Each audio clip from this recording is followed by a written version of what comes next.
Hi everyone, it's Elizabeth here. So I wanted to do this video in regards to destruction and creation, and that it's not two separate actions, but actually it's one action in general. This thought of destruction and creation, a lot of this theory does come from yoga in terms of like the death and rebirth process. And death and rebirth, destruction and creation is very symbolic to a lot of things that we see today, and a lot of people don't really understand either destruction and creation, but they also just don't understand how much we see it throughout our life. Like one example obviously is the four seasons.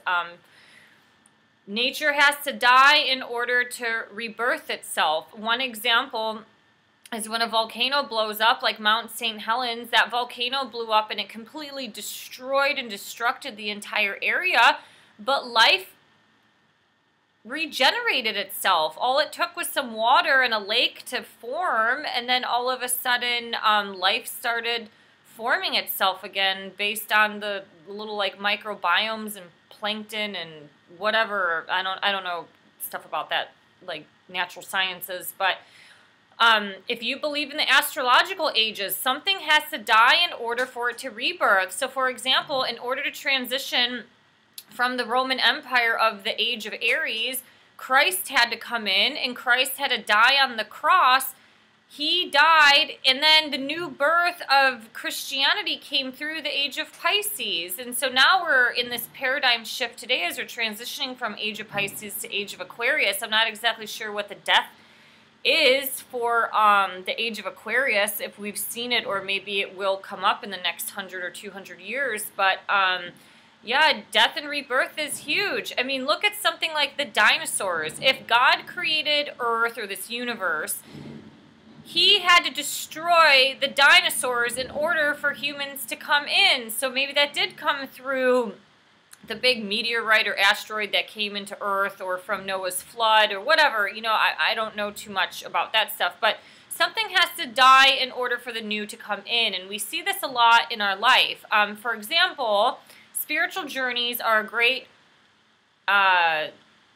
symbolic thing in our lives that we do in order to let something go and to bring something new in. So for example, I walked the Camino de Santiago Trail, the Portuguese way, in October of last year, and I did that because there were some things from like divorce that I just had to let go. I had to have like this cathartic purge to let go any of the last ounce of like anguish and pain and that was like sitting in my heart.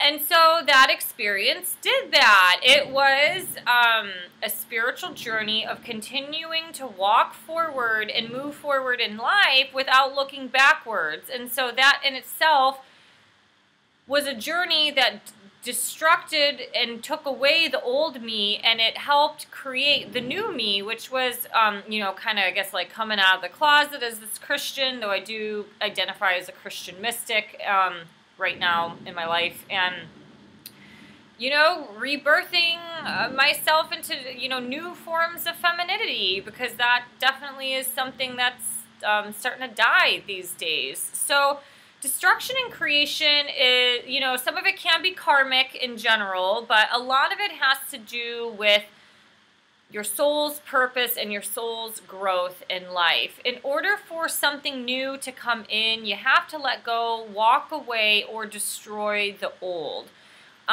For example, if you want to start having better love relationships and partners in your life, you have to start making better decisions. The easiest example that I can give is that when people are so fixated on the superficial part of life, or they're driven by lust, for example, they want to date like the 6'2" athletic man who dresses nice and drives a BMW. It's like if you continuously choose these type of partners and you continuously have the same outcome, which is heartbreak, you gotta let that go. You have to start choosing better partners, or start judging a man based on his soul and like the things that he does for you, and not necessarily from this superficial, the outer layer of him, you know, having either like a good job title or a nice car or some, you know, status thing. So these are all indicators indicators of minute death and rebirth processes that we go through life. Nature is the biggest teacher in this. Just the new year is about the death and rebirth cycle. It's like the New Year's Eve, you just want to get rid of, you want to reflect on the previous year and just, you know, do whatever you need to do to get rid of that energy, and then you welcome in the new year with a new resolution. That in itself is a form of destruction and creation. When people hit rock bottom, they either stay in rock bottom and continue to funnel down, and that's what you see a lot with like the homeless population, is that something tragic happens in their life, or they end up getting, you know, hooked on drugs, and then they continue to keep going down. They don't walk upward or progress up. So you have a choice in your human mind and your soul and in your consciousness to help get yourself out of points of destruction in your life. Whether that is hitting rock bottom or constantly losing jobs or constantly, you know, being the one left behind in relationships, you have to use your mental faculties and your intellect to understand what the hell is going on in your life in order to best set yourself up for a brighter future. And the irony is, you know, life is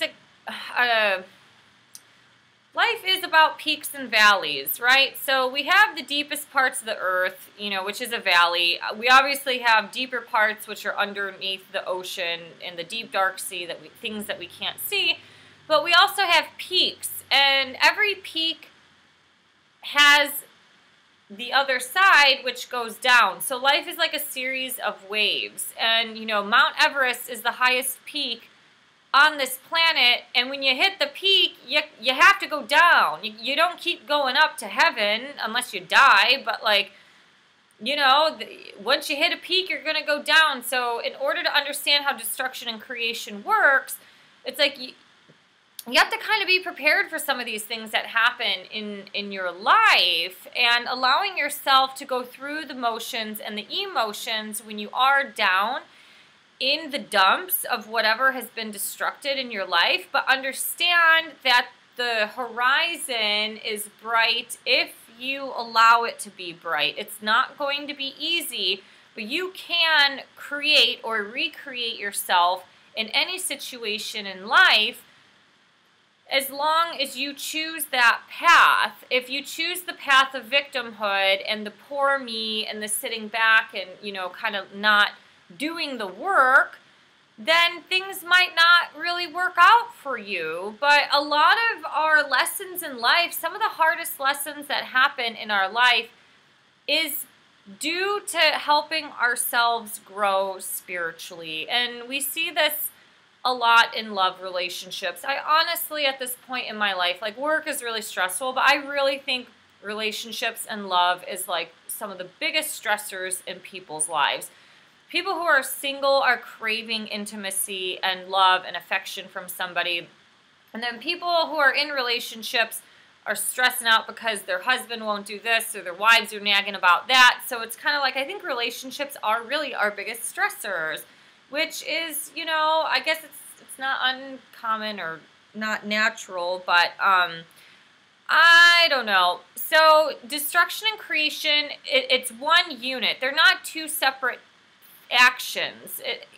Everything is its own cycle or its own wave of emotions, or not wave of emotions, but a wave in life. And so if you can kind of ride the wave like on a surfboard, you can kind of better understand when you're about to hit certain tough points in your life. You have to know that something will be recreated if you allow it to, and you can go through that experience being grounded and having sound emotions and a sound mind and body. You know, that kind of comes with age and maturity. I know definitely in the 20s, that's like the age of discovery, especially today in the millennial generation. So it's like you're riding so many different waves of emotions, and sometimes these emotional things come out very viscerally, and they don't come out we don't solve problems very diplomatically sometimes in our 20s. It definitely depends on one's personality, but yeah, just know that if things are going down in your life, there's always another peak that's on the horizon. You just have to ride through that point and period in your life and do things that will help you solve that situation or that problem. So these are just some thoughts that I had. If you have any other thoughts about this,